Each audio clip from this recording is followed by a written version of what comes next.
Hello दोस्तों, स्वागत है जी सभी को द 5 मिनट शो में। और आज के ये 5 मिनट के शो में हम आपको एक ऐसा सवाल करने वाले हैं जो एसएससी के इतिहास में सबसे टफेस्ट सवाल है और सीजीएल 2024 में पूछा है ये टीयर 1 में। ठीक है। और पूरे एसएससी में अब तक के एसएससी के जितने सवाल आए हैं, खासकर अगर 24 की बात करें या पहले भी बात करें 3-4 साल में, सबसे टफेस्ट सवाल यही आया। ये आया ही नहीं, ये रिपीट भी हुआ कई बार। यानी सीजीएल में 3-3, 4-4 सीट में ऐसे ऐसे सवाल आए हैं मेरे दोस्त। ठीक है। और एक भी बच्चा इस सवाल को करके नहीं आया है। अगर 100 में से एक ही बच्चा किया होगा, 1-2% बच्चे ही किए। लेकिन इस सवाल में कोई जान नहीं है अगर आप लॉजिक को समझ लो तो। अगर आप एसएससी के एक सीरियस एस्पिरेंट हैं और तैयारी कर रहे हैं तो ये सवाल आप देखे होंगे, है ना। और कंफ्यूज भी हुए होंगे, तो अब नहीं कंफ्यूज होगे मेरे दोस्त। ठीक है। देख लो पूरा का पूरा, 5 मिनट दे दो, सवाल क्लियर कर देंगे, मजा आ जाएगा। लाइक कर देना वीडियो और चैनल सब्सक्राइब कर देना नया होगा तो। ठीक है ना। आ जाओ, देखिए पहले सवाल को समझ लेते हैं। सवाल ये कह रहा है मेरे प्यारे दोस्त, क्या कह रहा है कि सोहन 11% वार्षिक साधारण ब्याज की दर से 1,41,545 रुपए की राशि उधार लेता है। पहले साल के अंत में वो उधार ली गई मूल राशि की वापसी के लिए 25,490 रुपए चुकाता है। यदि सोहन दूसरे वर्ष के अंत में पहले वर्ष के दौरान अर्जित ब्याज भुगतान सहित सभी लंबित बकाया राशि का भुगतान करता है तो दूसरे साल के अंत में वो कितना भुगतान करता है। नहीं समझे ना सवाल? बहुत लंबा है ना, कंफ्यूज कर दिया ना। समझाते हैं। देखो, सोहन था कोई। सोहन जो है यहां पर 1,41,545 रुपया उधार लिया 2 साल के लिए मेरे प्यारे दोस्त। ठीक है, बोलोगे यस सर। 2 साल के लिए उधार लिया। उधार लेने के बाद वो 1 साल के बाद 25,490 रुपए चुकाया। ठीक है। अब अगले साल यानी दूसरे साल बचा हुआ सब पैसा ले जाके दे दिया। तो कह रहा है कि दूसरा का साल बचा हुआ सब पैसा जब देगा तो कितना देगा। सवाल यही पूछा है, सीधा सा बात है। इस सवाल को समझने के लिए हम पहले एक छोटा सा एग्जाम्पल लेते हैं और बढ़िया से आपको प्यार से समझाते हैं। इतना प्यार से कि जितना आप किसी को आज तक प्यार नहीं किए होगे मेरे भाई। ठीक है, बहुत प्यार से समझो। मान लो मेरे प्यारे दोस्त कि हम जो है वो 100 रुपए किसी से उधार लिए। आप बोलोगे यस सर, पैसा नहीं था क्या सर? अरे नहीं, समझाने के लिए बोल रहे हैं। 100 रुपए मान लो हम किसी से उधार लिए। ठीक है। 10% का रेट ऑफ इंटरेस्ट है। वो बोला कि सर 100 रुपया हम आपको उधार देंगे 2 साल बाद। हम बोले भाई देखो हम बहुत गरीब आदमी हैं, 2 साल बाद देंगे, 100 रुपया चुकाएंगे। तो बोला ठीक है, 10% के रेट से 2 साल के लिए हम किसी से 100 रुपये उधार लिए। आप बोलोगे कि सर आपको 2 साल बाद 120 रुपये चुकाना पड़ेगा। बोले क्यों? क्योंकि 1 साल का ब्याज 10% है, 2 साल का ब्याज मेरे प्यारे दोस्त 20% है। तो ब्याज तो 20 रुपया हो गया ना 100 रुपये का, और 100 रुपया हमारा मूलधन है। तो टोटल हमको 2 साल के बाद 120 रुपये चुकाना पड़ेगा। बोलेंगे यस सर, बहुत अच्छा। मेरे प्यारे दोस्त, हम अगर 100 रुपये किसी से लिए तो 2 साल बाद हमें कितना चुकाना पड़ेगा? आप बोलोगे 120 रुपये चुकाना पड़ेगा सर, इसमें कोई दिक्कत नहीं है। ठीक है, बोलोगे यस सर। अब मान लो कि 1 साल के बाद, पहले साल जब 1 साल बीत गया ना, तो हम बोले ले भाई तू 50 रुपया और रख लो, हम मेरे तरफ से छोड़ दो, 50 रुपया हम तुमको लौटा दे रहे हैं। तो बोला ठीक है। तो 1 साल के बाद हम उसको 50 रुपये लौटा दिए। बोलेंगे यस सर। 1 साल के बाद हमने कितना लौटाया? बोलोगे 50 रुपया। ठीक है। 1 साल के बाद मेरे भाई हम क्या लौटाए हैं जी? 50 रुपया उसको लौटा दिए। तो बात को समझना, 50 जो हम लौटाए ना उसको, उसके चलते कुछ फर्क पड़ेगा, कुछ प्रभाव पड़ेगा, कुछ इफेक्ट पड़ेगा। बोलोगे क्या इफेक्ट पड़ेगा सर?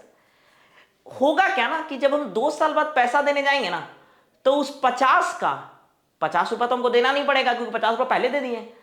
50 रुपया नहीं देना पड़ेगा।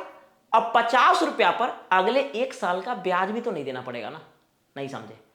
अगर हम 50 रुपया 1 साल बाद दे दिए तो 1 साल बाद दिए, इसका मतलब 1 साल पहले दे दिए ना 50 रुपया। और तो 1 साल पहले अगर हम 50 रुपया दे दिए तो 50 रुपया तो हमको अगला बार देना नहीं पड़ेगा।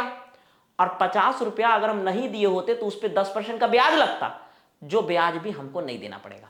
इसका मतलब है सर कि आप ये कहना चाह रहे हैं कि 50 रुपया तो आपको देना नहीं पड़ेगा, अब 50 रुपया का 10% और नहीं देना पड़ेगा, यानी 50 रुपये का 110% आपको नहीं देना पड़ेगा मेरे प्यारे दोस्त, है ना। 100 रुपया 120% तो ये पूरा मूलधन है, पूरा अमाउंट है, मिश्रधन है। तो इतने रुपए हमें दूसरे साल में देना पड़ेगा। सवाल ये भी कुछ ऐसा ही है। उम्मीद है आप ये समझे होंगे ये छोटे से एग्जाम्पल से, ठीक है ना। अब बात को समझाते हैं प्यार से, ठीक है दोस्त। हाँ आ जाओ। ये कह रहा है कि 1,41,545 रुपए, भागना मत, ठीक है, इतना भी आसान नहीं है सवाल, पूरा देख लो, 5 मिनट दे दो। 1,41,545 रुपए हमने किसी से उधार लिए, बोलोगे यस सर। 1,41,545 रुपए हमने उधार लिए, 2 साल के बाद हमें कितना देना पड़ेगा? आप बोलोगे सर इसका 122% देना पड़ेगा, क्योंकि 100% तो मूलधन ही है, सही है, और 22% ब्याज है, यानी एक इतना रुपए का आपको 122% 2 साल बाद चुकाना पड़ेगा सर, ठीक है। लेकिन 1 साल जब बीता ना तो 25,490 रुपए हम उसको दे दिए, तो यानी अगले बार जो है हमको 25,490 रुपया नहीं देना पड़ेगा, अगले साल 25,490 नहीं देना पड़ेगा। और इस पैसे पर जो 11% का ब्याज लगता, अगर नहीं दिए होते तो लगता ना भाई, लेकिन दे दिए तो इस पे ब्याज और नहीं लगेगा 11%। इसका मतलब इसका 11% और नहीं देना पड़ेगा, यानी इसका टोटल हमें 111% हमें नहीं देना पड़ेगा। बात समझ रहे हो मेरे भाई? कहां चल गया जी? इसका 111% हमें नहीं देना पड़ेगा, ये बात को समझना मेरे प्यारे दोस्त, ठीक है। तो यानी 1,41,545 के 122% में से हमें घटाना है 25,490 का 111%, ठीक है दोस्त। हाँ अब परसेंटेज हटाएंगे तो यहां पर दशमलव देंगे ना, ये परसेंटेज हटाएंगे तो यहां पर दशमलव देंगे, ये कितना आएगा मेरे भाई? अब इसको गुना कर लो। अब देखो ध्यान से, यूनिट डिजिट सबका अलग अलग है, यहां 1 है, यहां 3 है, यहां 7 है, यहां 2 है, और आपको भी पता है कि 2 अंक के बाद दशमलव भी आएगा, 2 अंक के बाद मेरे प्यारे भी क्या आएगा? दशमलव आएगा। तो आ जाओ, 112 क्यों लिख दिया यार, 122 होगा ना ये तो, 100 कितना होगा? 22 ना, क्योंकि 11 दूना 22% होगा ना यहाँ पर, ठीक है। आ जाओ, 122 को 5 से गुना करो तो कितना होगा? 610, 610 का जीरो लिखेंगे ना, 61 बचेगा। 122 को 4 से करेंगे 488, 488 में 61 जोड़ेंगे 549, 54 बचेगा ना, 54 बच रहा है ना हासिल। हाँ 122 से 5 में 610 और 54 664, बाकी इधर और भी कुछ आएगा उससे हमें मतलब नहीं है, हम 3 अंक तक कर रहे हैं। 3 अंक तक क्यों कर रहे हैं सर? क्योंकि मेरे प्यारे दोस्त आपको पता है लास्ट के 1 अंक सेम है और 2 अंक के बाद दशमलव है, तो 2 अंक के बाद दशमलव दे देंगे, उसके बाद हमको 1 ही अंक तो चाहिए। बोलोगे यस सर 1 ही अंक तो चाहिए। हाँ आ जाओ, इसको कर लो मेरे दोस्त। 111 को जीरो में करेंगे, जीरो, 111 गुना 999, 999 का हासिल कितना बचेगा? 99।